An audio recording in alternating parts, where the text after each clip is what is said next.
Developing right now on Morning News Now, a bombshell breach sending shockwaves through allies and adversaries around the globe.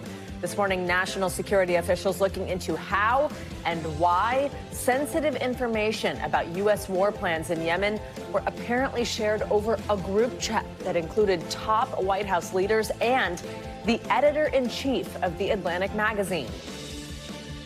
I assumed that I was being spoofed or hoaxed. It was simply too improbable to me that they would have such poor operational security as to inadvertently invite the editor of The Atlantic into a national security discussion about the timing of a bombing campaign. More on the exchange, the implications, and the reaction. Meanwhile, a deportation debate unfolding in federal court as President Trump defends his administration's mass deportations using an 18th century law. Also, Elon Musk joining the president at another cabinet meeting to talk about more cuts. We have team coverage. Plus, 23 and who exactly this morning renewed privacy concerns over genetic testing giant 23andMe after the company files for bankruptcy. Why experts say the sensitive data of millions of customers could now be at risk. And misinformation alert, a warning about online content meant to raise awareness of a common developmental disorder. Why professionals say the videos could be doing more harm than good. A warning about those videos you consume on TikTok. Exactly. We're going to delve into a couple topics involving young people and cell phones coming up a little bit later. Good to have you with us this morning. I'm Joe Fryer. And I'm Savannah Sellers. We're going to begin this morning with the rapidly growing fallout from that unprecedented security breach. The Trump administration says it's reviewing how top national security officials accidentally included, as we told you, the editor-in-chief of The Atlantic magazine, that's journalist Jeffrey Goldberg, on a text chain about war plans. On March 13th, the plans for a large-scale attack on Iranian-backed rebels in Yemen were shared in advance in an encrypted group chat on the messaging app Signal. The texts included details about weapons, targets, and timing for a series of airstrikes that would take place 2 days later. Information that one lawmaker on the House Select Intelligence Committee said put the lives of U.S. service members at risk. Democrats are now demanding an investigation by Congress. In a statement last night, the National Security Council said it's looking into how Goldberg ended up on the receiving end of those messages, saying in part, quote, at this time, the message thread that was reported appears to be authentic, and we are reviewing how an inadvertent number was added to the chain. NBC News chief Washington correspondent Andrea Mitchell has the story. Days before U.S. fighter jets took off from the aircraft carrier Harry S. Truman in the Red Sea for strikes against the Iran-backed Houthis in Yemen, a security breach with potentially catastrophic consequences for the U.S. military. Details of the U.S. war plans shared in real time with The Atlantic's editor-in-chief Jeffrey Goldberg by accident on the unclassified commercial messaging app Signal.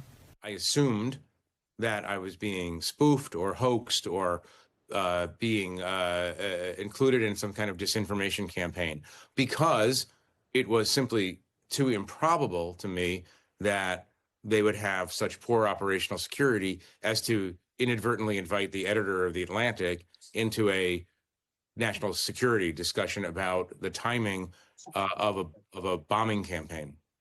But it was deadly serious. Goldberg says he was added by a user, National Security Advisor Mike Walls, to a group chat, including the Vice President, the Secretary of State, the Defense Secretary, the CIA Director, and the Director of National Intelligence, sharing precise information about weapons packages, targets, and timing, shocking Senate Intelligence Vice Chair Mark Warner. Holy crap. I mean, when this level of detail is being shared on a non-classified network, and this isn't the first time we've seen this sloppiness from this administration. Early on, there were a couple hundred CIA agents whose identities were exposed. Goldberg says at one point the vice president called the timing of the attack on the Houthis, who've been striking international ships in the Red Sea for 2 years, a mistake, because it conflicts with the president's message to end the war in Ukraine. That was actually very substantive. There was disagreement among some of the principals. J.D. Vance suggested in this conversation that he not only disagreed with the president, but also felt that the president didn't have all the information or all the insight available. The National Security Council says the chat appears to be authentic, adding, "We are reviewing how an inadvertent number was added to the chain, and there was no threats to our service members or our national security." The president reacting. The Houthis, you mean the attack on the Houthis? Well, it couldn't have been very effective because the attack was very effective, I can tell you that. I don't know anything about it. The administration is actually lucky that the person they added to the chat inadvertently was a serious foreign policy journalist, because Jeff Goldberg did not report the name of a covert CIA officer and left the chat when they started discussing very sensitive bomb assessments. Ironically, the administration has threatened to prosecute leaks. And Hillary Clinton, investigated for her emails, tweeted, "You've got to be kidding me." All right, Andrea, thank you very much. Well, in an interview with MSNBC anchor Jen Psaki last night, Atlantic editor Jeffrey Goldberg responded to these comments from Defense Secretary Pete Hegseth, who denied that any war plans were leaked, and he attacked Goldberg. Here's some of that exclusive interview.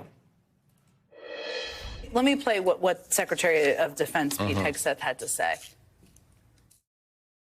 You're talking about a deceitful and highly discredited so-called journalist who's made a profession of peddling hoaxes time and time again. Nobody was texting war plans, and that's all I have to say about that. I don't expect you're going to respond to every aspect of that, but nobody was texting war plans. Again, you have extensive reporting. Anybody can read it. What is your reaction to that? Look, I'm going to be responsible here and not disclose the things that I read and saw. I will describe them to you. The specific time of a future attack, specific targets, including human targets, meant to be killed in that attack, weapons systems. You know, he can say that it wasn't a war plan, but it was a minute-by-minute accounting of what was about to happen. I'm thinking to myself, I mean, honestly, I'm thinking to myself, well, I'm glad that Mike Waltz didn't invite a Houthi into the group, or a Russian spy, or an adversary of the United States. But the whole thing is just very flummoxing to me, because I haven't seen this kind of unserious behavior before. And, you know, and the Secretary of Defense, all due respect, in that presentation seems like a person who's unserious and is trying to deflect from the fact that he participated in a conversation on an unclassified commercial messaging app that he probably shouldn't have participated in. Let's keep this conversation going with NBC News senior White House correspondent Kelly O'Donnell. Kelly, good morning. So where does the White House stand this morning on this leak of classified information? Do you think we'll see meaningful repercussions over this? Is there a sense this is a real problem? Well, a couple of things. We certainly recognize that the White House, in its early responses, acknowledged what they said appeared to be authentic conversations. We don't know the classification levels here and some of the things. So leaking classified information is itself a crime. So I'm going to describe it more broadly than that. Clearly, this was a breach of secret information and a window inside the deliberations among the president's most senior advisors about a very serious matter in a military operation yet to take place that involved not just drone activity, but manned military operations, so real lives at risk on both ends. Certainly the White House has not provided any more detail on how this happened in terms of how was Goldberg's phone number available to be added to the chat. We don't yet know what the policy has been among senior staff in using this kind of an app, which many of us use for conversations. And certainly there are more questions to be answered. The president, when he was on camera at a point where it would stand to reason he would have been aware of this and would have been briefed. And I say that because his team had already put out public statements. And typically, I think you don't do that without briefing the president. He said he wasn't aware of it and talked about the success of the mission. So there will be more to press the president on today. We don't at this point have any public events for him, so he may get additional time. But they recognize the seriousness of this. There are more questions to be answered, and a big question will be how do especially Republicans on Capitol Hill respond to this? Kelly, one of the things this story has shown is some of the inner workings of the White House. The text exchange revealed that the Vice President, J.D. Vance, appeared to disagree with striking targets in Yemen, calling it a, quote, mistake, breaking at least at the time with the president. Any idea, could this dissent hurt his standing with Mr. Trump?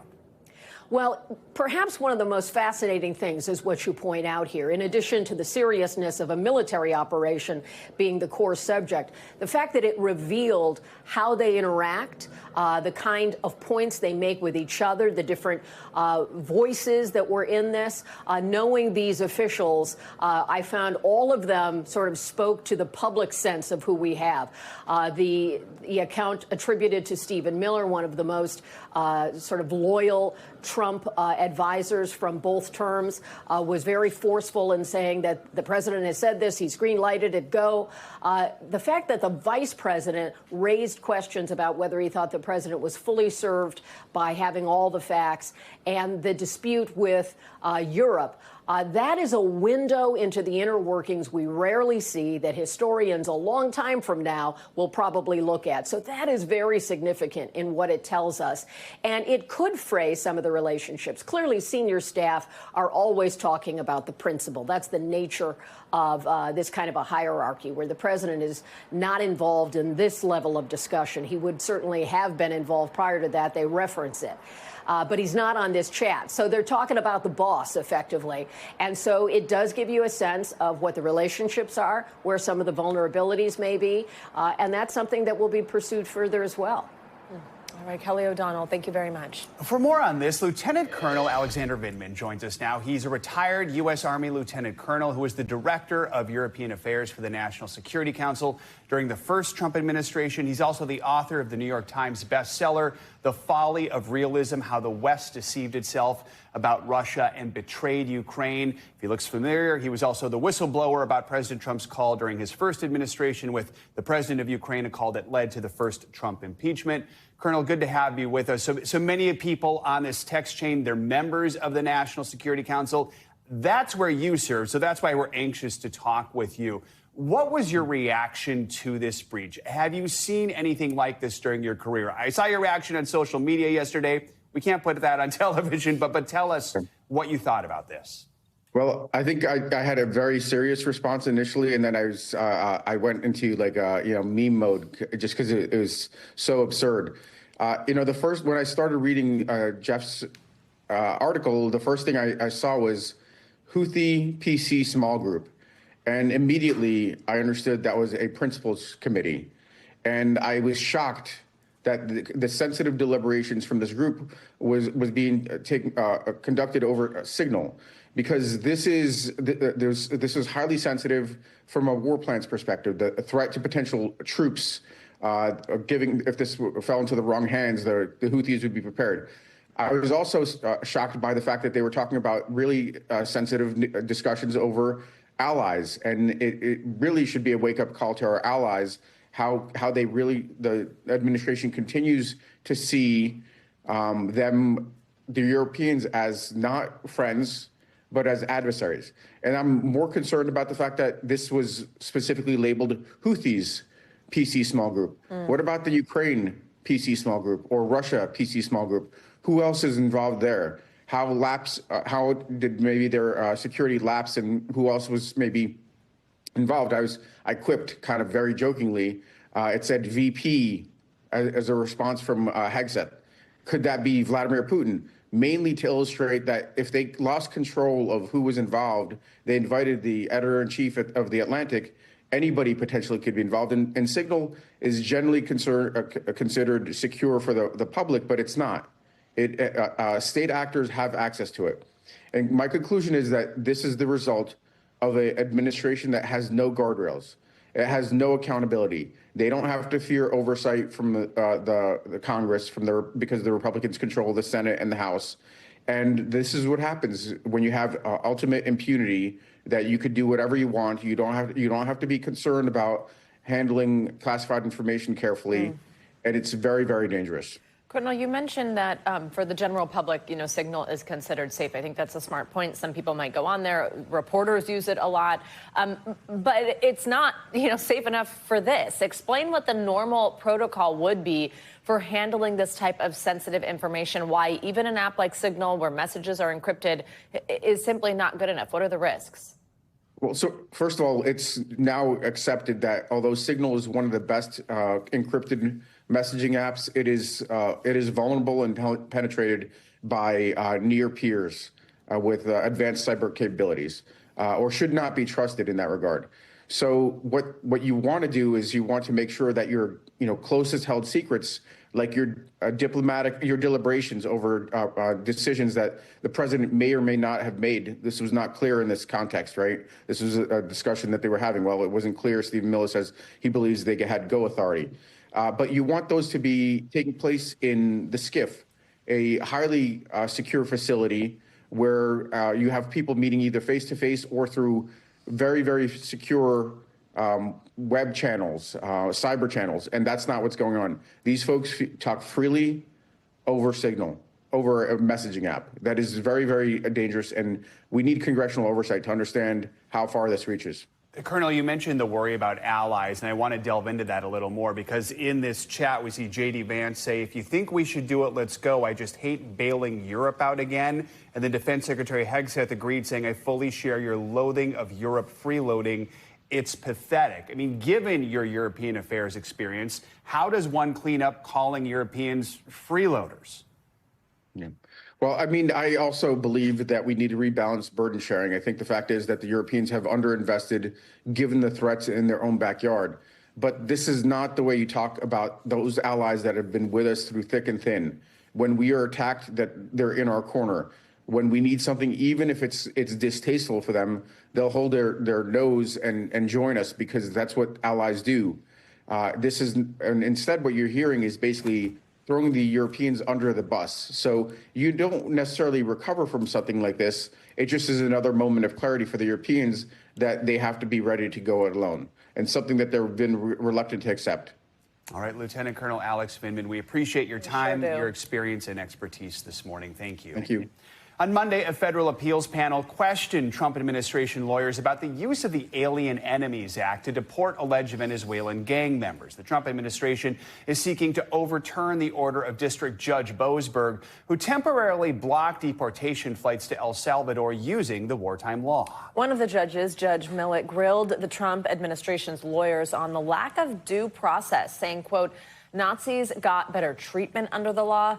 And last night, a new court filing revealed the Trump administration refused to share details about the flights by invoking the state's secret privilege. NBC News legal affairs reporter Gary Grumbach joins us now with more on this. So, Gary, first off, just walk us through some of the key exchanges from yesterday's hearing. What did we hear from the judges and also just from the Justice Department attorneys?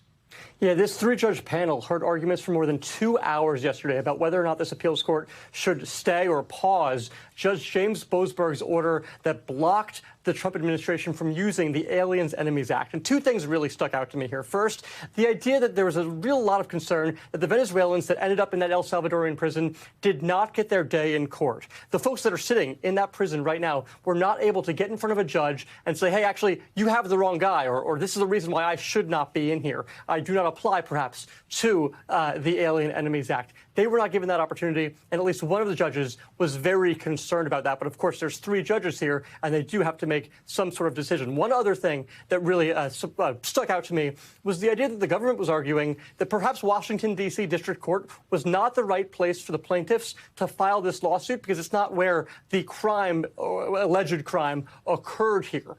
And that's because the planes took off from Texas. Now, Texas is, of course, a much more favorable place when you're talking about the judicial system for the Trump administration to have a lawsuit filed against them. It's also something that the government should be watching because it's also much more friendly to them, and it's important for that to happen for them there. As we mentioned, it was later revealed that the Trump administration invoked this. It's called the state secrets privilege. Walk us through what that means and why it was used in this case, what kind of impact it had. Yeah, this happened late last night when Attorney General Pam Bondi, Secretary of State Marco Rubio, and DHS Secretary Kristi Noem all filed sworn declarations in the district court case saying the information that Judge Boasberg was looking for was so top secret and so highly classified there was information that Judge Boasberg couldn't even hear about behind closed doors, out of view of the public or the media. Now, these are questions like what time the planes took off, how many people were on the planes, and when the planes landed in El Salvador. Information that on its face is not entirely classified, but information that could get the government in trouble if it found out that they violated a court order. And Gary, do we have an idea of just how quickly the panel is going to rule here? So it's going to be in the next few days. This is something they do want to get done quickly because they understand this is on a fast track to the Supreme Court, and they don't want to have to be in the way of that happening. So this is certainly going to be adjudicated in the next few days. All right. Gary Grumbach, thank you so much for covering that for us. We appreciate it. Thank you, Gary. Well, here on the East Coast, firefighters are still trying to put out wildfires that have popped up from New Jersey to Florida. The dangerous conditions have forced many residents to evacuate. NBC News correspondent Kathy Park is in North Carolina with the latest. There are few signs the wildfires here in the Carolinas are letting up, and crews will be working throughout the night to make sure the flames don't get out of control.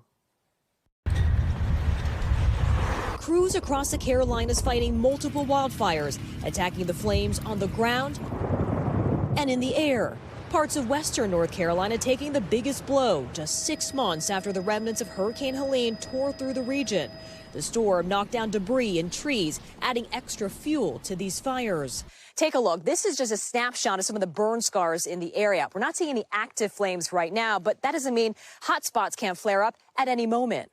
Residents near the danger zone warned to leave or risk getting trapped or injured. It's been a wild couple of days. The blaze nearly took over John Grace's backyard in Polk County. The fire is burning like crazy. There's massive amounts of manpower. For 6 hours, firefighters kept the flames away. South Carolina's governor declaring a state of emergency. The Table Rock fire scorching more than 1,000 acres this weekend, putting residents like Kathy Bear on edge. When you look at the smoke, does this make you a little nervous? A little, but I'm hoping and praying that it goes the opposite direction of our house. A wildfire tore through 2,300 acres in New Jersey's Wharton State Forest. 2 days later, it's now fully contained. And more wild weather in the south spawned a tornado in Mississippi Sunday, while damaging winds in Louisiana toppled trees onto homes.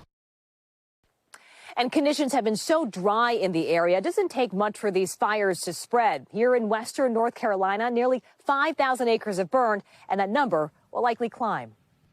All right, Kathy, thank you. Clearly, much of the East Coast could use some relief, so what can we expect? Let's get your morning news now. Weather. Meteorologist Michelle Grisman's here in studio with us. Hey, Michelle, good morning. Good morning, guys. And we do have a few chances for some rain. No big systems today, but as we get closer to the weekend, we're looking at the chance for some strong storms. This is what it looks like today. We have a little system moving through the mid-Atlantic. That's going to bring some showers, some snow showers in portions of northern New England. Could see a few showers also in the Ohio Valley, but notice it's really nice and quiet.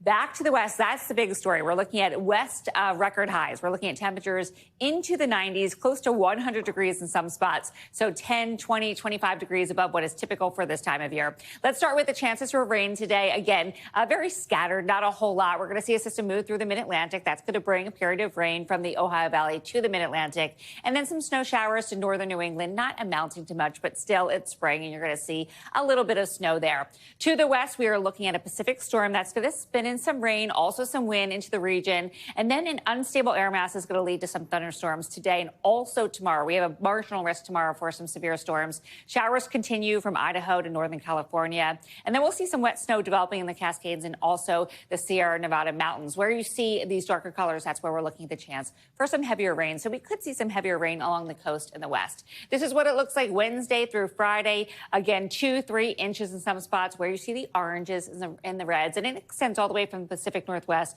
to portions of northern California. We're talking snow, too, and we're talking feet of snow in some spots, the highest elevations corresponding to the purples and the pinks on this legend, so 8 inches in some spots, even locally higher amounts along the mountains from Mount Rainier to Mount Hood down to Crater Lake. We do have the chance tomorrow for some severe weather in parts of the west, so we're talking winds gusting up to 60 miles per hour with any of these storms. Could see some hail and also a chance of a tornado, although that risk is low.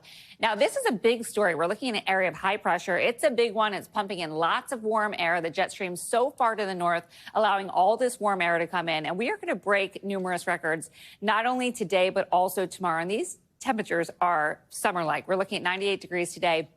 In Phoenix, that's 18 degrees above what is typical for this time of year, into the 90s in Del Rio, 80s in Amarillo, Lake Charles. Tallahassee, you're going to be above normal, too, at 81 degrees. And then look what happens tomorrow. We're still really warm, summer-like in so many spots. Again, 25 degrees above what is typical for this time of year in some spots. Boise, Idaho, 80 degrees tomorrow. That's 23 degrees above normal. 91 in Phoenix. You need the shorts. You need the short sleeves in early spring. 80s in Roswell and also in Wichita Falls. It's chilly, though, in portions of the Northeast. So we have this temperature divide. It's like very spring-like, if not wintry-like in some spots in northern New England, and then summer-like in the South. But you're having fun reading those temperatures. I love it, and I want to be there. 90, 80. I've said it 7 times already today. I'm like, 98. I can't even believe it. I know. Can't wait for that here. I know.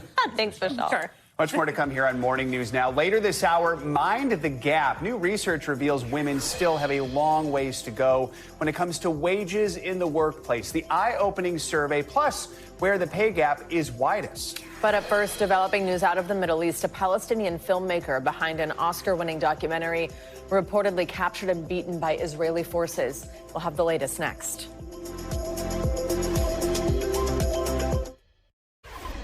We are back with developing news out of the West Bank that has activists across the globe outraged. Hamdan Bilal, the Palestinian co-director of the Oscar-winning documentary No Other Land, was beaten by West Bank settlers and arrested by Israeli forces, his Israeli co-director said on Monday. Yeah, director Yuvan Abraham wrote on X that Bilal was, quote, lynched and also injured in the beating. Abraham said Bilal called an ambulance and that soldiers then attacked that ambulance and took him into custody. A spokesperson for the IDF said, quote, contrary to claims, no Palestinian who was inside an ambulance was arrested on Monday. The spokesperson did not say whether Bilal was in custody. NBC News international correspondent Matt Bradley joins us now from Tel Aviv with more on this. Hey, Matt, good morning. So can you tell us more about the circumstances leading up to this attack and what the people involved are saying happened? Yeah, we don't know exactly, but we do know from the people involved, as you mentioned, it's an organization that's called the Center for Jewish Nonviolence. There were about half a dozen of them on hand at the time. They said they were taking part in what they said was a 3-month-long resistance effort in that area of Masafer Yatta, where last night's incident took place and where the documentary, the Oscar-winning documentary, was filmed. So they said that they were there. They actually rushed to the scene when they heard that there were Jewish or Israeli settlers who were attacking Palestinians in the area, and that's where things broke off. And that's where we started to see, as you described, the situation that you're seeing, I believe, on your video screens right now, that social media post that shows the violence and shows those activists fleeing into a car as settlers continued to pelt them with rocks. So, Matt, do we know anything about Bilal's whereabouts this morning? We don't know exactly where he is at this point, and we're still trying to figure that out. That's something that we're trying to focus in on here. It's likely that he's in Israeli custody. We know that he was seen being detained, and we haven't really heard much from his colleagues who were on the scene or from the production company who we reached out to describe exactly what's going on now. But we're waiting to get more information. Matt, this comes as Israel's continuing large-scale attacks on the Gaza Strip. This is after the ceasefire was broken with Hamas 1 week ago today. What's the latest on the ground this morning? Yeah, that's right. It's been 1 week, and we saw that there were continued bombardments and continued fighting. Israeli forces have taken up their usual positions. By that, I mean the positions that they had taken up before that ceasefire began in late January, including the Netzarim corridor, which bisects the Gaza Strip.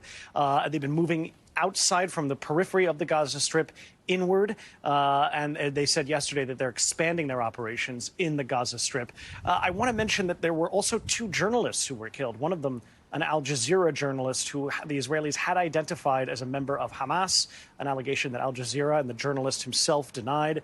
He posted a poignant message on social media already describing, if you read this, it's because I've been killed and possibly targeted by the Israeli Defense Forces. But I want to mention, you said that this has been 1 week since Israel resumed its operations in the Gaza Strip.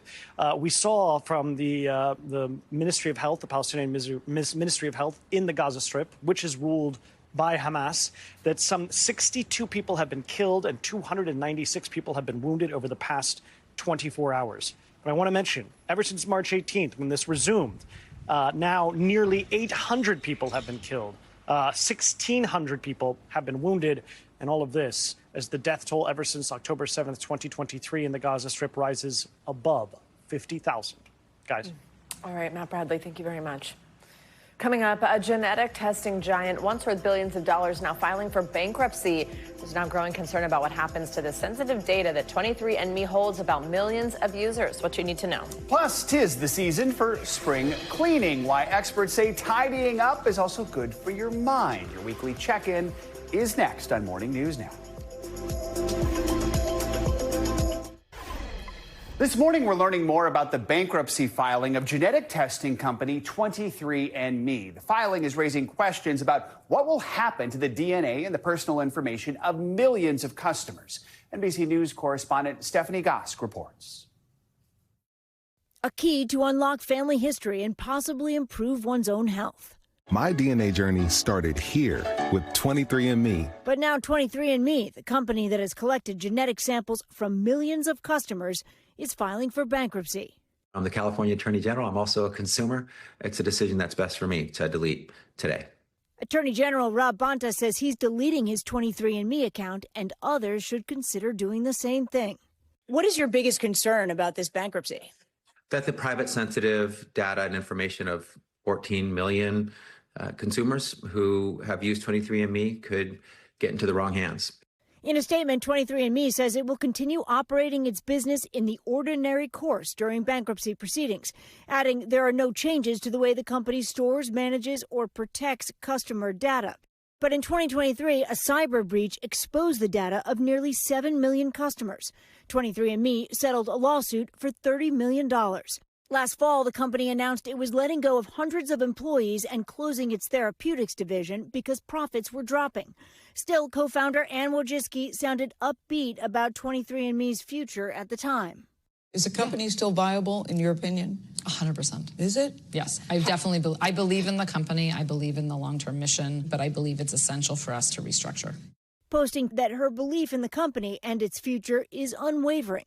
Wojcicki says she is stepping down as CEO so she can possibly buy the company back herself if the court allows it to be auctioned off. And whoever buys it will have to follow the original privacy statements, according to 23andMe. But that doesn't mean those privacy statements can't change in the future. Glenn Cohen is a Harvard law professor. What is your message to customers today about 23andMe? Pay careful, close attention to what happens next. Be careful about clicking through anything that looks like a change in the privacy statement. For people who want to delete their account, they just go into Profile and into Settings, and there's a section called 23andMe Data. In that section, you can either download your data if you want to, and there's also an option to permanently delete the information. Back to you. All right, Stephanie, thank you. For more, let's bring in NBC News legal analyst Danny Savalos, who joins us on set. So we heard the California AG, he's deleting his profile. Talk about why this is such a big deal. And if you used a company like 23andMe, who owns that data now? So the company does, but during Chapter 11, which is reorganization-style bankruptcy, assets may be sold off. And one of the huge assets of this company is its information. Sometimes that information is things like Social Security numbers or birthdays or other kinds of sensitive personal information. In this case, it's our DNA. It's our genetic profile. So whatever the privacy policy is, controls, not completely in bankruptcy, but as the professor pointed out, privacy policies change. And we're not always looking to our policy agreements to see if anything's changed. So to the extent it allows the disclosure of this data, that data may be sold ultimately to a successor company. It all depends on the privacy policy, but folks will be somewhat, maybe a little reassured to know that the courts have some involvement as well. So it's not just the privacy policy that absolutely controls. And we heard in Steph's piece there that the privacy policy, like in theory, should continue over to whoever becomes the next owner of this company. Is that enough peace of mind for people? Does that mean, okay, it's all safe? No, because number one, privacy policies can change. Number two, sometimes privacy policies can be ambiguous about what they can do in the situation of a bankruptcy. But during the bankruptcy proceedings, sometimes the courts will appoint a privacy expert to oversee how the private data is transferred during bankruptcy. Now, that may be some assurance, but it's not a guarantee. Right. Things happen during bankruptcy. The process is about selling off assets, sometimes to a new company. And while Chapter 11 contemplates the company just reorganizing and surviving through this process, assets are sold, so people should be mindful. And Stephanie pointed out in 2023, hackers gained access to the data for 7 million customers. So if something like that happens again during bankruptcy, what recourse would customers have? Any recourse they have would not include clawing back that information once it's out into the ether. And that's why data breaches are so dangerous, not just as to DNA information, but all of our personal information. So no matter what recourse the courts fashion or legislatures fashion, even the bankruptcy code, it will be very little assurance to someone whose data is already out there. And in this case, it's our entire genetic profile. With the right technology, it's enough information to make another one of us. Wow. Savalos, thank you so much. Appreciate it. All right, it's time now for our weekly mental health check-in. Today we're looking at a new study that looks at how platforms like TikTok have helped many people recognize possible ADHD symptoms, but researchers are warning that a lot of that information shared is not always accurate. Plus, if you're planning to do some spring cleaning, there's good news about how that could impact your mental health. Joining us now for more on these latest mental health headlines is Dr. Sue Weimer. She's a board-certified psychiatrist and also the author of the book Practical Optimism. Dr. Varma, always good to have you with us. All right, let's start with a study about when you find this information about lots of different disorders on places like TikTok. So ADHD, for example, it warns that people could be getting bad information here in this study. What content is there, and what is a good place to look for true information? Yes. So I think that, look, on one hand, I find it very helpful that people are getting mental health information and getting inspired to learn more about themselves. But I really want to caution people to not diagnose themselves, because ADHD is a disorder that has disabling symptoms, and those symptoms need to have been present before the age of 12. Now, a lot of people are not getting diagnosed into adulthood. So some of those symptoms could be forgetfulness, having difficulty organization, procrastination. It could even be anxiety. And the problem is a lot of these symptoms do overlap or exist comorbidly with anxiety or depression. So we want to make sure that A, you're going to a behavioral health specialist that is trained in ADHD and that can also tell you whether these symptoms could be due to another disorder, because if that is the case, then you may want to get treated for those disorders. And sometimes the medications, such as stimulants, which are used for ADHD, may not be helpful or may exacerbate a mood disorder. So getting a proper diagnosis is the first step. Using that information as, fun information, info educational, but not to diagnose yourselves. Let's stick with the topic of that device that's in our hands. There's a new survey out today about kids and smartphones. It finds the devices may benefit kids in some ways, but posting publicly on social media is linked to higher rates of anxiety, to depression, sleep issues. What do parents need to know here? So this was very interesting. As a parent myself, I found it very helpful to know that phones themselves are not bad. And in fact, more than 2/3 of kids by the age of 11, maybe even the age of 8, have smartphones. And it's understandable. Parents are saying, we're giving you more independence and we want to be able to be in touch with you. So having the smartphone in itself is not the problem. Even the use of social media itself is not the problem. But the posting, when a child is putting themselves out there and they are making themselves vulnerable to a variety of things, for people, strange people reaching out to them, catfishing, and cyberbullying, even something as small as a negative, mild comment can really be destructive to a child's self-esteem. I saw the movie recently on Netflix, the miniseries, Adolescence, and it was very powerful, and it shows that parents really have no idea what's going on in their kid's life, and even that emojis can have very sinister meanings and connotations. So that, the posting and also not keeping your phone in the bed. I know so many kids are saying, oh, but I'm just charging my phone next to me. Oh, I just need it as an alarm. They will find any excuse, but it's really causing sleep disturbances because they're checking the phone every single time they may wake up to go to the bathroom or having trouble falling asleep, and this will keep them up later at night. Charge that phone in the kitchen. That was my rule growing up, and I hated it then, and I'm grateful for it now. Okay, Dr. Verma, let's talk about this cleaning one. So spring's here, spring cleaning. Everybody loves to kind of get organized this time of year. And a new study does actually look at the fact that clutter can contribute to stress, anxiety, depression. How does cleaning up actually clear your mind? What's the evidence here that it could do something good for your mental health? You know, it's so interesting because I think clutter is damaging to the psyche for both men and women, but women report higher rates of sensitivity to clutter around them.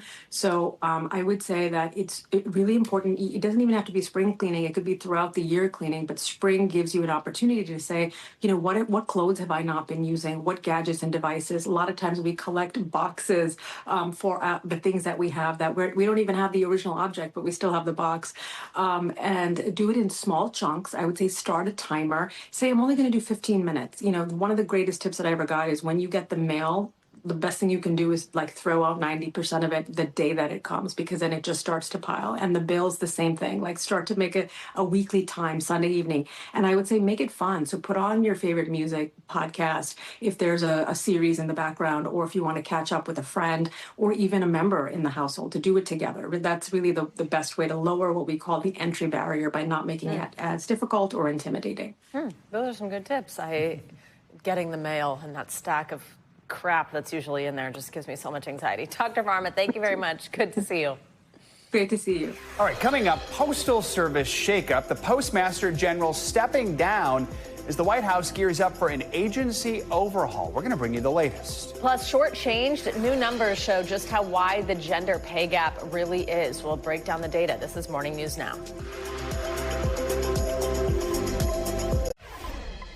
We are back with a new report from Indeed that shows men still make more money than women in the U.S. On average, women actually make $217 less per week than their male peers. That was last year in 2024, and it's according to the U.S. Labor Department. Indeed's research revealed that wage differences varied based on race, on education, and industry, but the gap is widest for women of color and for working moms. Indeed career trend expert Priya Rathod joins us now with more on this. Priya, good morning. So your report shows that there have been some improvements in the gender pay gap, but the progress has actually kind of stalled since 2019. What factors are behind a plateau there? Yeah, so as you mentioned, unfortunately, the gender wage gap is getting wider. It's the widest it's been since 2019. Women are making 83% of what men make. So you said $217 a week less than men. And we found that this gender wage gap is particularly pronounced at the occupational level. So in high-paying roles and sales roles, we're seeing men make up to 30% more than women. So the underrepresentation of women in these higher paying roles, coupled with systemic pay disparities, is really fueling inequality across various industries. And as you mentioned, the way workers experience this gender pay gap is affected by factors like age, race, and education. So the labor force participation rate gap between women and men widens with age, particularly during parenthood. This was especially apparent during COVID when we saw millions of women exit the workforce due to the lack of available childcare. And then there's the matter of race. So the gender wage gap persists across all racial groups, with Asian men making 23% more than Asian women. And this continues with gaps of 16% for Hispanic workers, 15% for white workers, and 14% for Black workers. So again, we are seeing this across all racial groups. And then there's the matter of education. So the gap widens with education level. By late 2024, men with advanced degrees earned 25% more than similarly educated women. So again, we're seeing the pay gap widen, and we're seeing factors like age, race, and education exacerbate this. So if you break it down by certain industries or certain fields, what do we see with the pay gap there? So again, with higher paying fields, you're seeing the wage gap increase even more.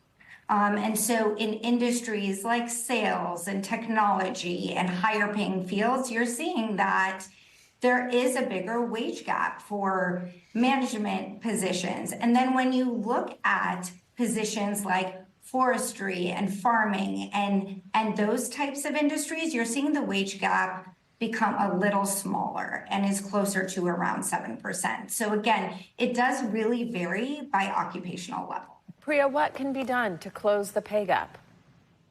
It's a very good question. I think employers really do have a responsibility to do their part to help close the gap and create equitable workplaces where everyone can thrive. So there's three key ways in which employers can do this. The first is pay transparency. As of February 2025, 60% of postings on Indeed contain salary information, which is great news because that is up 18% from 2020. So pay transparency is so important for women because it really ensures that they're better equipped to negotiate for fair wages. They have the confidence to ask for what they want, and it keeps employers accountable.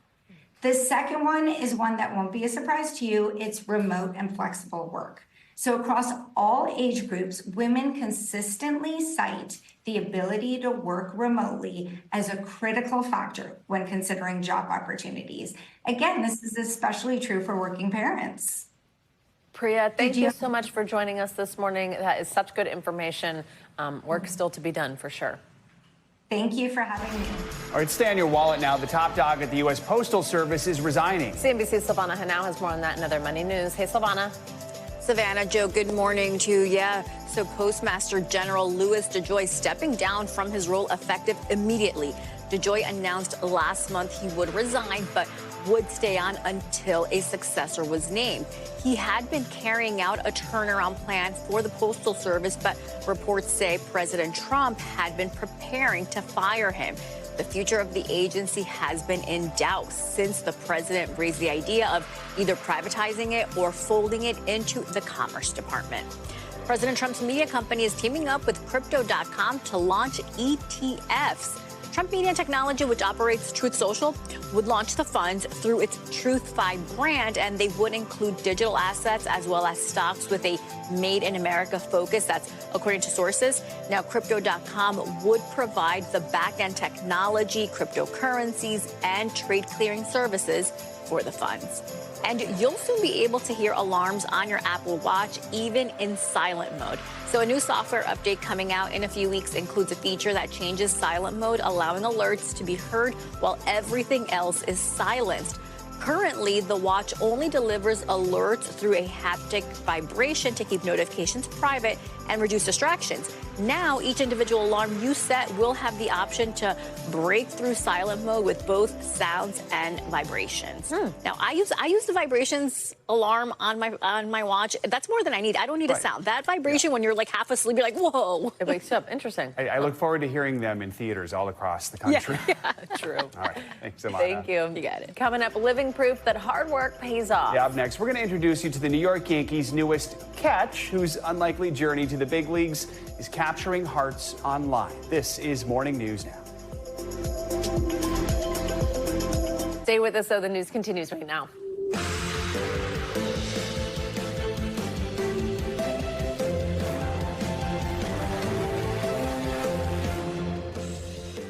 Good morning, and thanks for kicking off your Tuesday with us. I'm Savannah Sellers. I'm Joe Fryer. Right now on Morning News Now, return to sender, a group chat snafu sending shockwaves throughout the Department of Defense and beyond.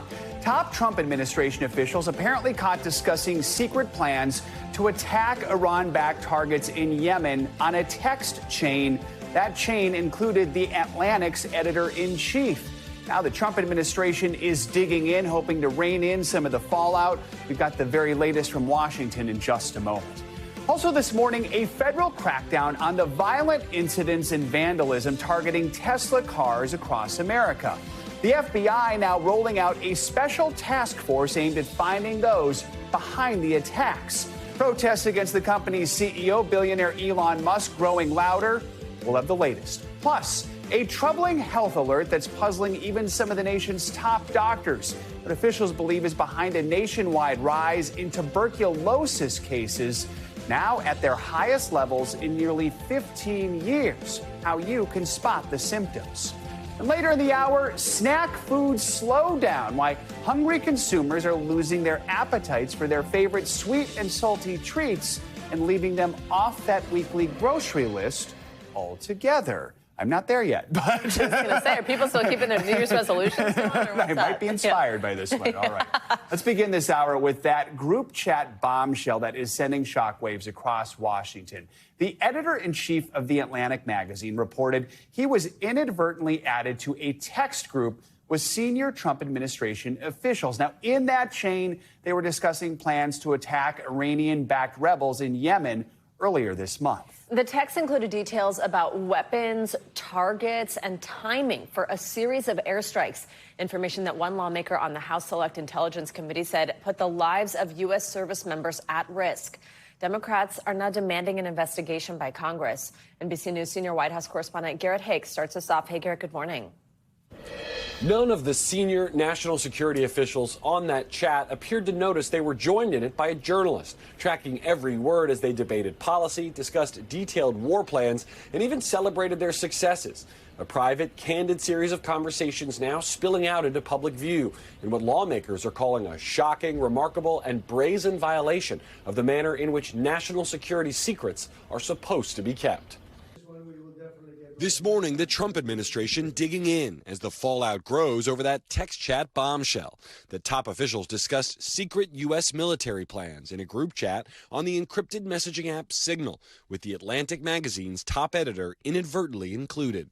Jeffrey Goldberg said he was added to the chat by National Security Advisor Mike Waltz. Secretary of Defense Pete Hegseth, who The Atlantic reports texted information about, quote, targets, weapons, and attack sequencing to be used in bombing targets in Yemen, speaking yesterday. Nobody was texting war plans, and that's all I have to say about that. Goldberg responding overnight. No, that's a lie. He was texting war plans. He was texting attack plans. Goldberg says on the morning of March 15, Hegseth notified the chat of an upcoming attack. Including human targets. Meant to be killed in that attack, weapons systems, even weather reports. It was a minute-by-minute accounting of what was about to happen.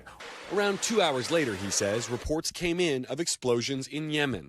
Though he chose not to publish the most sensitive information, Goldberg sharing other screenshots of the group weighing in, including the CIA director writing, quote, a good start after the attack, even celebratory emojis posted by Waltz. Before Hegseth sent the plans, the group, including Vice President J.D. Vance, debated.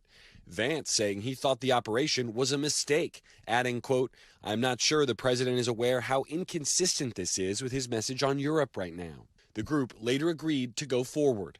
Vance's team now saying he and the president have discussed the matter and, quote, we are in complete agreement. President Trump on Monday denying any knowledge of the story. I'm not a big fan of The Atlantic. I don't know anything about it. You're telling me about it for the first time. A National Security Council spokesman telling The Atlantic its reporting, quote, appears to be an authentic message chain, and arguing there were no threats to troops or national security. Democrats outraged by the breach.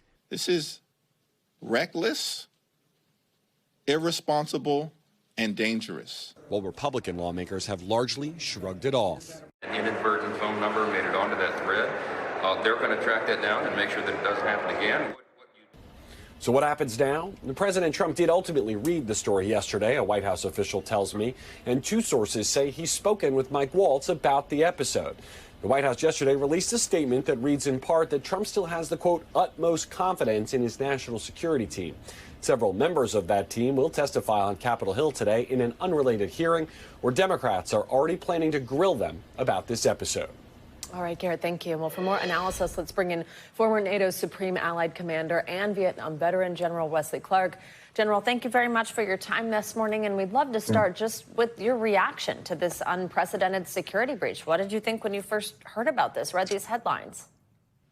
Well, it's astonishing that nobody checked to see who was in the chat. But more than that, what it shows is that this group has been using this method of communications. It's convenient.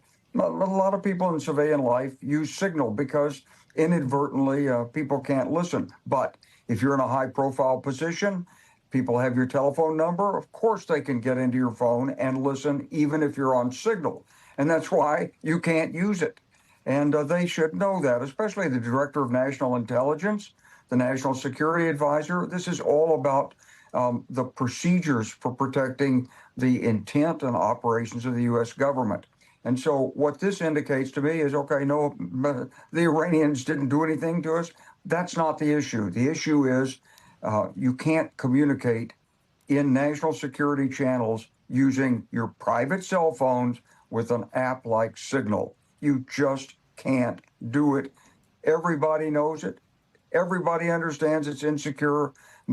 It's inconvenient to use a government system. So when you're doing it with Signal, it means you don't have any respect for the threat. You don't have any respect for the proper procedures. And if you caught some major or lieutenant colonel doing it, you'd roast them. General, can you explain why this would have been or could have been a life or death situation?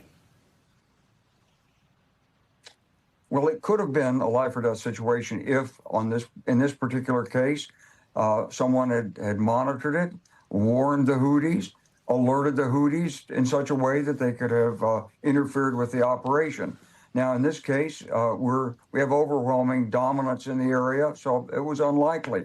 But let's take the case of talking about plans on Ukraine, let's say, and peace agreements, and how you're going to approach the Russians or the Chinese.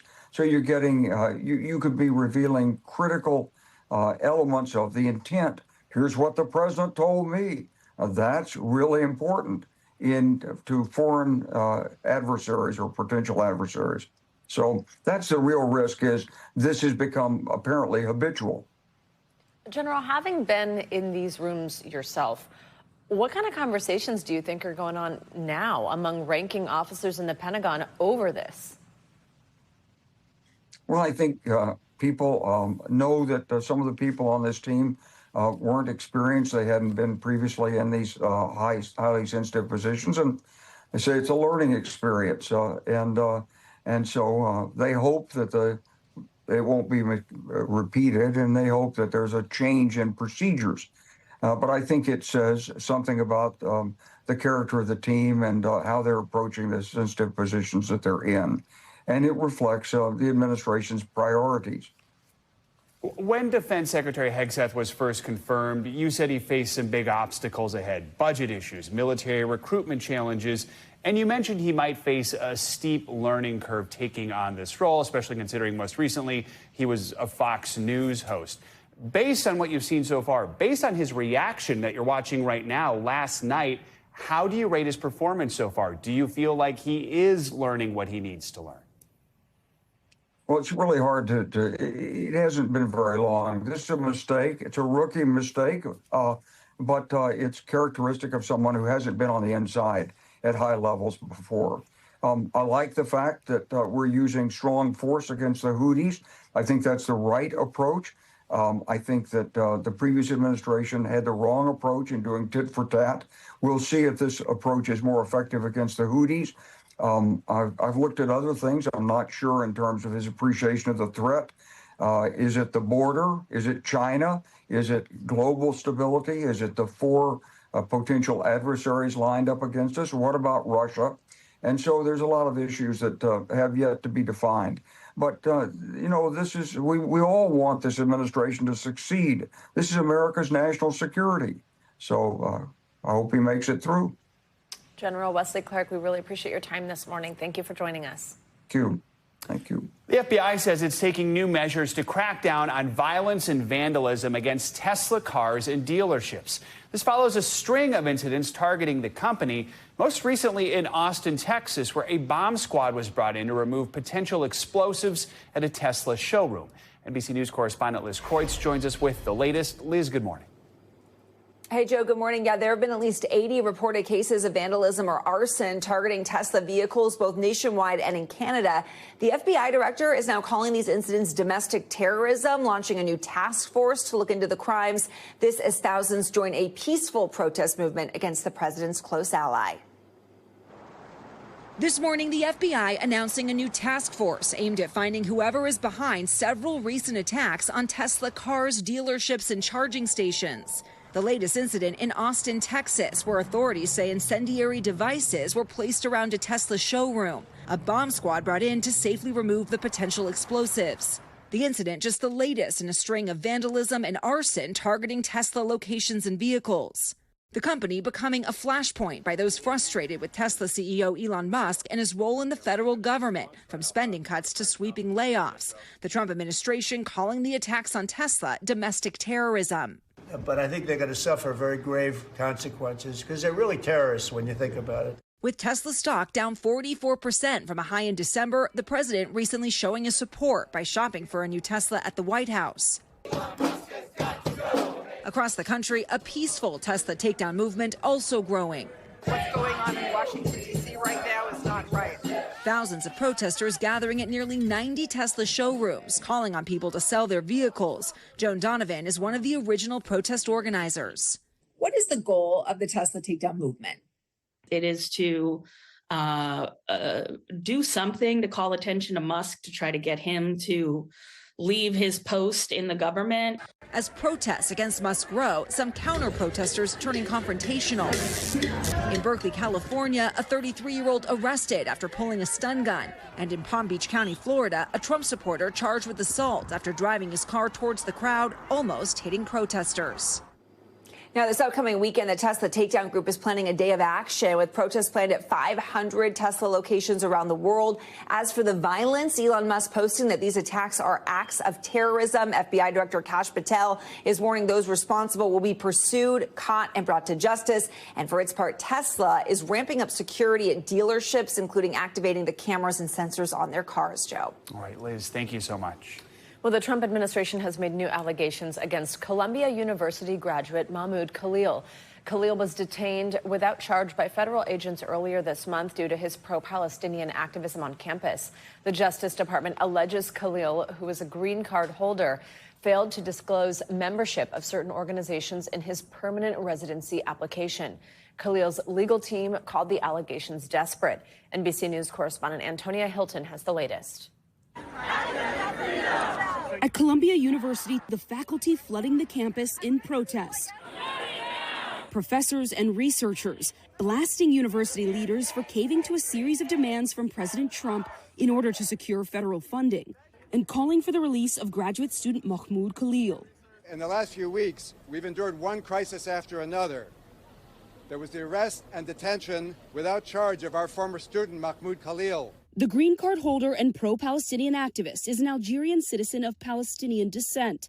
He was detained by federal agents in New York, accused by Homeland Security of leading activities aligned with Hamas. We don't want people in our country that are going to be committing crimes and undermining our national security or the public safety. But now the Justice Department filing new allegations against Khalil, accusing him of breaking the law by failing to disclose membership in certain organizations in his permanent residency application, including that he was a member of the United Nations Relief and Works Agency for Palestine Refugees, a member of Columbia University Apartheid Divest, and that he was employed by the Syria office in the British Embassy in Beirut after 2022. According to U.S. Citizenship and Immigration Services, it's considered fraud to misrepresent facts and conceal group memberships on such forms. Khalil's legal team did not comment on the allegations, but called the government's last-minute addition desperate. They've added some sort of preposterous charges about some supposed inconsistency on his application, which we can deal with in the immigration court. Khalil had initially been arrested under a rarely used immigration law, which gave the Secretary of State the authority to deport someone if it's determined that the person would have serious adverse foreign policy consequences for the United States, claiming his campus protests were aligned with Hamas, something Khalil's legal team denies and says there's no evidence of. The only activities they've ever identified, which they say are contrary to the foreign policy interests of the United States, is his constitutionally protected speech and advocacy on behalf of Palestinian human rights. This comes as Khalil's wife, Noor Abdallah, broke her silence on his arrest to CBS News. My husband was taken away from me in the middle of the night. It was one of the most terrifying times of my life. I don't think I've ever experienced anything scarier than that. You're going to be under arrest. Abdallah, a U.S. citizen, recording the moments her husband was taken away by federal agents on March 8th, according to the ACLU, who released the video. Everyone's face except Khalil's was blurred by the ACLU. For now, Khalil remains in detention in Louisiana. Release Mahmoud right now! As protests rage outside and a battle looms in court. It's disgusting that's what they're resorting to, that's the tactic that they're using to make him look like this person that he's not.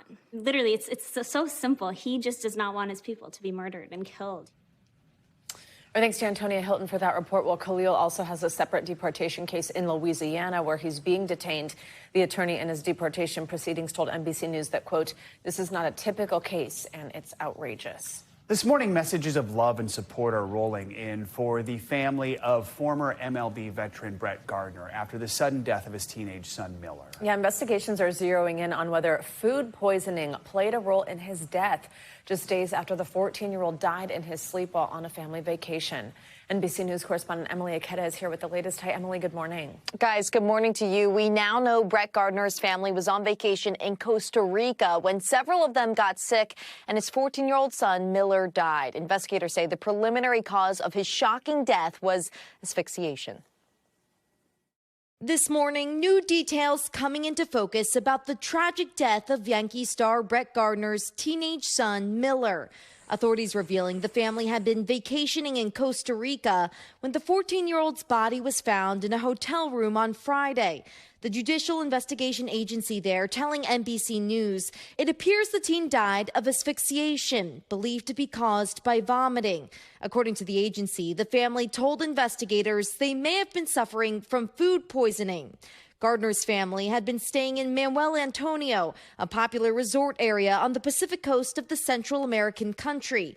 The Arenas Del Mar resort saying they are deeply saddened by this loss, adding, "We are fully cooperating with authorities as they investigate." Parents Brett and Jessica Gardner writing in a social media post, "We have so many questions and so few answers at this point, but we do know that Miller passed away peacefully in his sleep." Heartbreak now hanging over the world of Major League Baseball. Before his standout 14 seasons with the Yankees, including a World Series win, Gardner played at the College of Charleston, where the current baseball coach reflected on the family's unfathomable loss. My heart breaks for them. I'm at a loss, and I can imagine how they feel. Gardner described his family's special bond when accepting an alumnus award at the school in 2014. I'm going to thank my wife for standing by my side through everything and pushing me to become better, not just at baseball, but in life, and our two boys. That number, 11, shared by Gardner's son, a multi-sport athlete who the Yankees say had a spark in his eyes, an outgoing and feisty personality, and a warm and loving nature. Now, an outpouring of love as the family waits for answers. Authorities in Costa Rica are still investigating the official cause of death. The autopsy and toxicology results will play a key role, but investigators say that testing will likely take several months. Savannah, just a heartbreaking story. It truly is. Oh, Emily, thank you. Let's switch over to weather now. It is starting to feel like spring as temperatures are on the rise across the country. Let's get a closer look with your Morning News Now forecast. Michelle Grossman's here. Hey, Michelle, good morning. Good morning, Savannah. And yeah, some spots feeling like summer as we near 100 degrees in some spots. So we have a huge temperature divide across the country. We have an area of high pressure to the west that's lifting that jet stream up. It's opening the door to that warmer air. So we're looking at record highs today and tomorrow. Some temperatures 30 degrees above what is typical for this time of year. Then in the east, especially the northeast, we have an area of low pressure kind of ushering in that cooler air. So big difference across the country. Let's start with the warm air, the hot air in some respects, because we're looking at potential record highs through Thursday. Every little red dot you see next to these cities, that's where we could break a high over the next couple of days. And this is why we're looking at temperatures soaring into the 70s, into the 80s, and some spots into the 90s. Las Vegas, today we're looking at 88 degrees. That's 14 degrees above what is typical for this time of year. Near 90 degrees in Bakersfield, San Jose, Redding, 87. That's 20 degrees above normal. That is today. Then tomorrow, same story. We're looking at temperatures. The temperatures still really warm with that jet stream to the north. We're looking at temperatures into the 70s, 80s, and 90s once again, 74 in Billings. But look what happens as we go throughout tomorrow in portions of the Midwest into the Ohio Valley, parts of the Northeast. Below normal for this time of year. So only in the 30s and 40s and 50s for spring, 57 in D.C. That's 3 degrees below what is typical for this time of year. But the warm heads east during the next couple of days into the weekend. We're looking at temperatures into the 60s in Cleveland. So big difference across the country, but some needing the shorts today. Savannah? All right, Michelle, thank you so much. Sure. Well, there's more to come on this hour of Morning News Now. A little later, the doctor is in with a closer look at a concerning rise in tuberculosis cases across the country. just as communities reel from a widespread measles outbreak. But first, after the break, an unexpected warning about pirates for passengers aboard one cruise ship. The viral videos that are causing a stir among travelers up next. Welcome back. Passengers on a cruise ship were recently told to turn off their lights and stay alert because they were sailing through an area where there's a danger of pirates.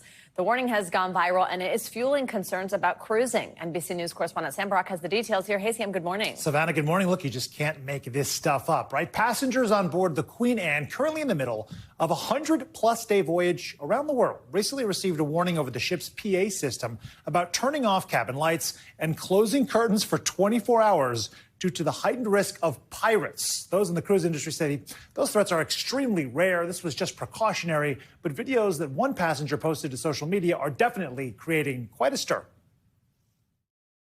The warning came as a shot across the bow to passengers on board the Queen Anne ship. This area is known for piracy threats. Sailing on a global voyage and passing through the Philippines when it issued precautionary measures in case of pirates. We also request that you turn off your stateroom lights when not needed and close the curtains of your stateroom window or balcony.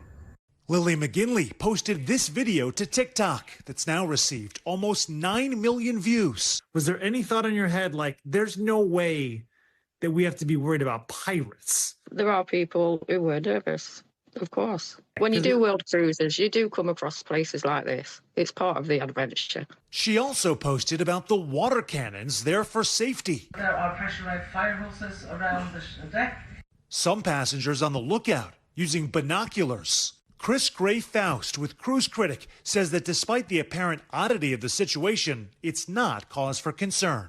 And while it might be scary for passengers on board a ship, particularly if they're not aware of geography or where they are, to hear an announcement like that, it actually is fairly common in certain areas of the world. According to Cruise Critic, close to 50% of modern pirate attacks occur in East Asia and the Pacific, with a little more than a fifth in sub-Saharan Africa. Hotspots include the Gulf of Aden, the Singapore Strait, and the Sulu Sea, where the Queen Anne was traveling and is also a major shipping route. Keep in mind that pirates are not looking generally to harm people. They are looking for financial gain. While there have been a few brushes between cruise ships and pirates, those instances are exceedingly rare. Do you feel safe right now on board the Queen Anne? Completely safe.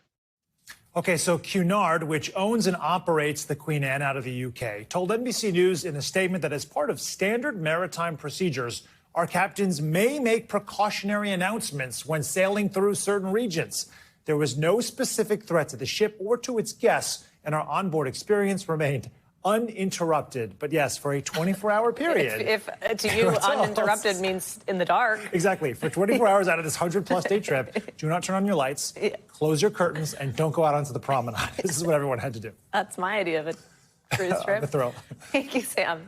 All right, well, the trial of acclaimed French actor Gerard Depardieu is underway this morning. He's accused of sexually assaulting two women on the set of a 2022 movie. Depardieu's appearance before a Paris court marks the first case to go to trial in what's being called France's Me Too movement.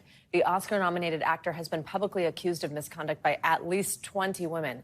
NBC's Molly Hunter has the details. Gerard Depardieu, one of French cinema's biggest stars. Une fois j'ai entendu le bruit du rire des enfants. Known internationally for movies like Green Card and The Man in the Iron Mask, Oscar nominated back in 1990 for his role as Cyrano de Bergerac. Passer, être seul. And today, mobbed by journalists as he arrived at a Paris courthouse, charged with sexually assaulting two women back in 2022 on the set of the French film The Green Shutters, of which he was the star. Je vois tout de toi. Prosecutors say Depardieu made explicitly sexual remarks and trapped a female set dresser with his legs before groping her in front of witnesses and groping a second woman, an assistant director, multiple times, both on and off set. Depardieu has denied the allegations. Le procès va permettre de confronter. His lawyer telling reporters this trial will allow us to put all of the accusations face to face with reality. The trial adding momentum to the French Me Too movement.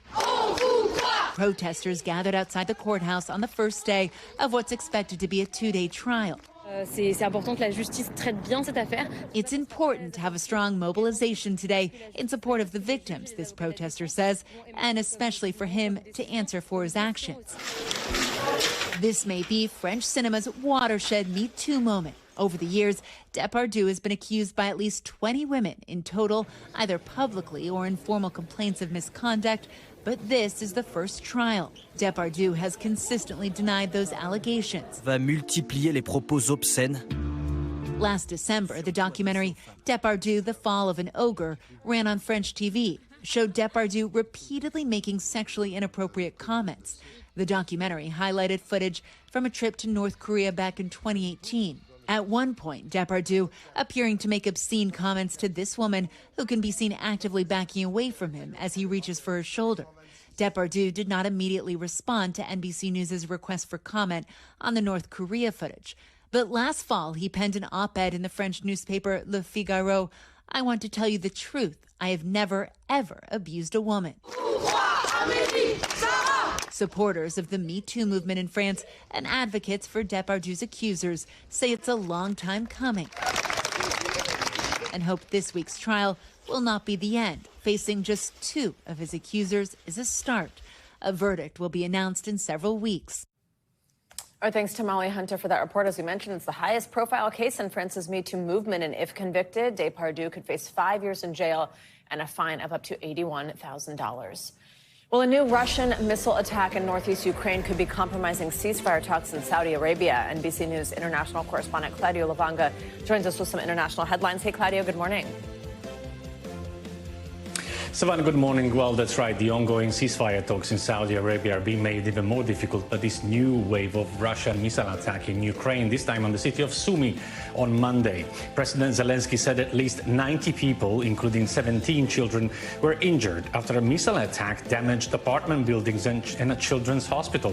After the attack, Ukraine's foreign minister said that instead of making hollow statements about peace, Russia must stop bombing our cities and end its war on civilians. U.S. mediators are meeting again with the Ukrainian delegation today to bring the negotiation forward. Let's go to Turkey now, where according to a media workers' union, several journalists were arrested on Monday in an apparent crackdown on the media coverage of recent protests that followed the arrest of Istanbul's mayor. The union said at least 8 reporters and photojournalists were detained in what it called an attack on press freedoms and the people's right to learn the truth, and called for their immediate release. And let's end this tour of the world in Japan, where the first cherry blossoms were spotted in Tokyo, marking the official start of the festive season. Cherry blossoms, also known as sakura, are Japan's favorite flowers and have influenced the country's culture for centuries. Japanese tourists love to walk under the trees and do picnics under them, but they also appear to carry a warning. In recent years, cherry trees have blossomed earlier than average, prompting concerns of a possible impact of climate change. Savannah? Definitely. All right, Claudio, thank you. Well, coming up, as America battles a measles crisis, health officials are also warning of a troubling rise in tuberculosis cases. More than 10,000 people were diagnosed in the last year. So what's behind it, and how can you spot the symptoms? The doctor's in up next.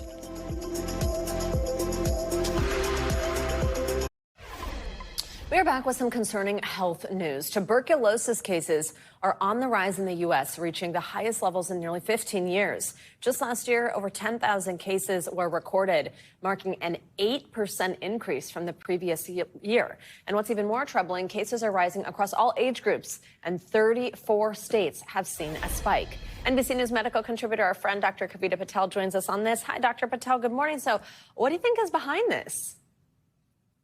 Yeah, Savannah, so this is alarming, not only in the United States, we're also seeing a global rise. And we think it's a couple of factors. One, just an increased pattern of migration. 2, COVID. COVID disrupted a lot of access to healthcare services in the United States and around the world.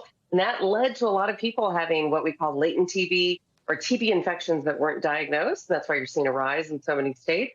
And then third is also just the fact that we're traveling a lot more. Many of the cases that we are seeing in the United States have some pattern of travel outside the United States. So all in all, leading to this incredible precipitous rise. Dr. Patel, as you mentioned, 34 states across the country seeing this spike. Which states are seeing the biggest increase? And if you live there. Should this be of specific concern to you? Yeah, Kansas, and we've talked about some of the specific outbreaks, and they're really been going on for several years now. Kansas is one of the states that we've got our eyes on with an over 150% increase compared to last year. And here's, I think, what's reassuring, though. If you're in any of these states, including Kansas, you shouldn't necessarily have an increased alarm if you're part of the general population. But I think that you should just be attentive to some of the symptoms that we would see with tuberculosis. Those symptoms include prolonged cough, fevers, night sweats, and even sometimes weight loss that really just accompanies an illness that you just can't understand for several weeks, along with that pattern of either travel or contact with somebody who's been ill from travel. Those are things that should send up a red flag and get you to show just present to the doctor, Savannah, and just try to talk to them about what's going on and mention some of the history that you've been going through. So how also wear a mask. Okay, good tip there. Something that we all got to remember to do still when we're not feeling 100%. Right. How concerning would you say this is for the public? Like, given the nature of all of these facts here, the fact that there's this 8% uptick, and also what the symptoms kind of sound somewhat similar to some other things. I think for the general population, again, the concern is low. I mean, we've got a lot of other things, I think, that are going around this season, flu, as we've talked about, and other respiratory viruses. So the overall concern for the public, especially in the United States, is low. Prevention can be key by just being vigilant and being aware. If you're young or old or immunocompromised or have had a history of TB in the past, sometimes that can also be kind of symptoms that you might want to look for because you can reactivate tuberculosis. I think the other thing to just remember is TB is entirely curable. I don't use the word cure very often, but you can cure it. It's a long regimen, 6 months of antibiotics. So it's not easy, but it is curable and it therefore treatable. Really good news. Dr. Patel, thank you very much for joining us. Good to see you. Coming up, America is lacking on snacking. When we come back, why hungry consumers are kicking those sweet and salty treats off a grocery list.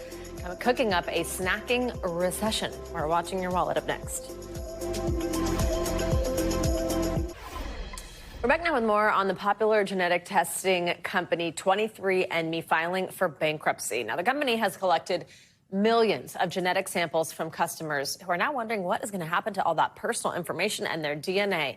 NBC News business and data correspondent Brian Chung joins us to answer some of those questions for us. Brian, great to see you. So 23andMe, this massive company. I mean, all morning we've been asking each other, have you done it? Have you done it? Because it's so common to have done this test, valued at one point at over $6 billion. What happened? Well, I mean, it really entered the cultural zeitgeist, right? I mean, this kind of cool test that you could do to figure out your ancestry. What they had advertised was that, okay, yeah, we're not just someone that can help you trace your lineage. They wanted to offer this future where you could do some testing, figure out what types of diseases or even cancers that you might be genetically predisposed to, and then recommend you drugs. They partnered up with a major pharmaceutical company. Those bets didn't work out. Turns out it's a lot harder, a lot more expensive to do that type of thing. And now we have 23andMe going bankrupt. It doesn't mean that the company is going to go away forever. In fact, you could still buy test kits. But when you go through bankruptcy, what you're essentially doing is you're potentially selling to somebody else, which means that another buyer, another company, or even another person would come in and have the keys to this very sensitive personal information, your family history, your diseases that you might be predisposed to, and then also the literal samples of the saliva that you had to submit to do the test, which is raising a lot of questions about privacy. One of the things I think that really kind of rattled people a while back was they had this hack where millions of people's samples, their information from them was essentially kind of stolen. What happened then, and does that kind of foreshadow what could happen in a sale? Yeah, well, this was just 2 years ago. Up to 7 million users had their accounts compromised through a hack that actually they disclosed months after the fact.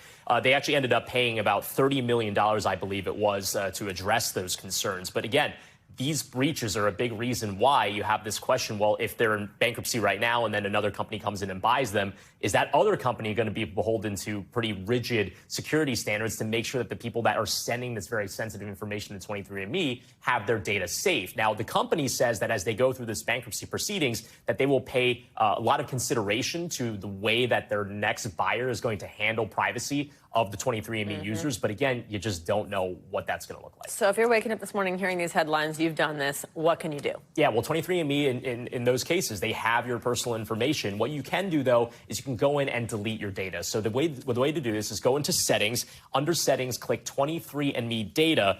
and then you'll see a button that says delete your data. I want to point out that's not where it ends. Once you click that button, you're going to get an email. In that email, then you have to reconfirm that you want to delete your data, and then they say that you will have your data permanently deleted. Although I want to point out, their privacy statement does detail that through certain federal laws, they are still required, even after you say delete your data, to hold on to things like your date of birth, your sex, and in some cases, genetic information as well. It's kind of a sobering reminder that you waive a lot of rights when you sign up for a service like this. Yeah, maybe think twice before we do this. Maybe think twice before you order a test kit now. Yeah. Let's wait until we get through this drama. Brian Chung, thank you very much. Well, let's stay on some money news for you. Boeing is reportedly looking to backtrack on a plea deal in that ongoing criminal case over a pair of deadly crashes involving its 737 MAX jets. CNBC's Silvana Henao has that in other money news. Hey, Silvana. Hey, Savannah, good morning to you. Yes, so Boeing is reportedly seeking to withdraw an earlier agreement to plead guilty in the long-running criminal case, which blames the company for deceiving regulators before two deadly crashes of 737 MAX jets in 2018 and 2019. Now, the Wall Street Journal says Boeing is pursuing a more lenient treatment from the Justice Department. The U.S. government is reviewing several pending criminal cases that haven't yet gone to trial or been approved by the courts. ChatGPT may be making some of its users more lonely. Recent studies by OpenAI and the MIT Media Lab finding frequent use of the chatbot may be linked to higher levels of loneliness and less social time in the real world with other people. People also report feeling emotionally dependent on ChatGPT the more they used it, and believe their use is increasingly problematic. And Charlie Brown, Snoopy, and the rest of the Peanuts gang are coming to Starbucks. Starting today, the iconic characters will be the face of new merchandise, and it's part of a global partnership that celebrates kindness, coffee, and community. Now the cold cups, the mugs, and the stainless steel tumblers feature Snoopy and other beloved characters, and they're available at Starbucks stores for a limited time, ranging from $17.95 to $29.95, Savannah. Huh, that's interesting. I feel like I don't remember them doing a partnership like that in the past. I know, yeah, same. Thanks, Silvana. Well, this morning, Americans are snacking less. It's not just a healthy lifestyle that's motivating some consumers to cut back, but the skyrocketing prices of their favorite chips and cookies. NBC News senior business correspondent Christine Romans has more on this snacking recession. Hey there, who doesn't love to kick back with a good snack? Well, a recent survey found high prices are making people lose their appetites. Now, some consumers are either checking snack foods off their grocery list or looking for budget-friendly deals to satisfy those cravings. The snack food aisle is getting hit with a serious price crunch, leaving some customers at the checkout line with little to smile about. When did this small bag that was 99 cents become $2.69. A recent survey finding 42% of people are so fed up with high prices, they're leaving snack food off their grocery lists and buying fewer sweet and salty treats. It significantly helped my grocery bill. And food giants are feeling the bite of that cost cutback. General Mills reporting a slowdown in sales for its snack categories, while Campbell's, the owner of Goldfish and Snyder's pretzel brands, saw a 3% sales drop in the latest quarter. Last month, PepsiCo, the owner of Frito-Lay, also reporting its salty and savory offerings underperformed, with people buying 3% fewer snacks.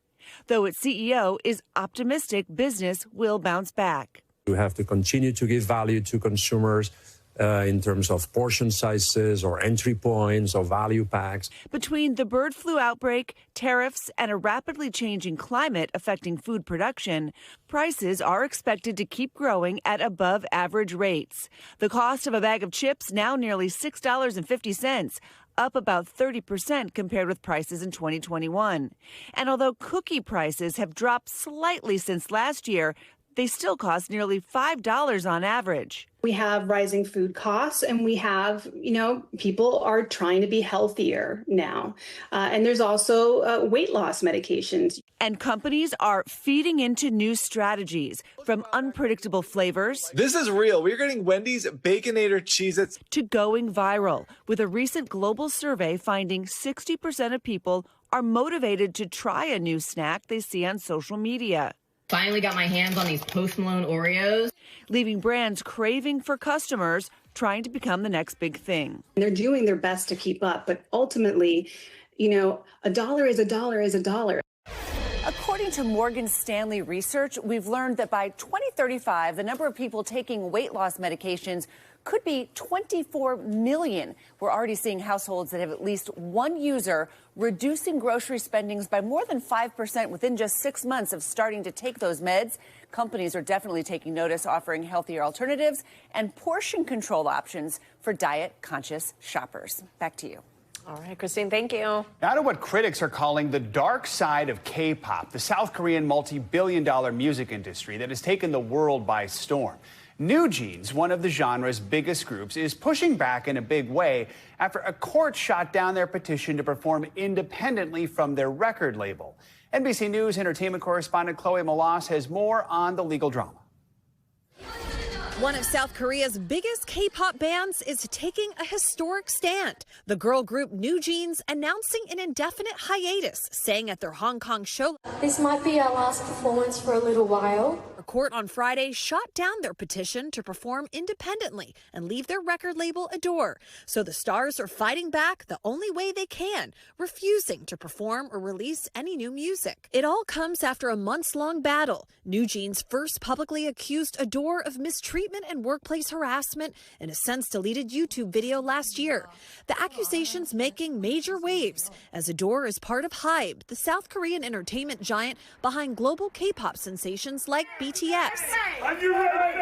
New Jeans tried to split from the company, rebranding themselves as NJZ and releasing new music under the name. This is not the type of work ethic we respect nor want to be a part of. That's why we, the five of us, together, have agreed to leave Adore. Adore denied all the allegations, filed an injunction to keep managing New Jeans, which led to this moment. It wasn't an easy decision. The fact that the protest is coming from the fastest K-pop band to reach 1 billion streams on Spotify is sending the industry reeling, even with recent allegations of mistreatment from other stars. And the dark side of the industry goes beyond legal battles, with several artists taking their own lives.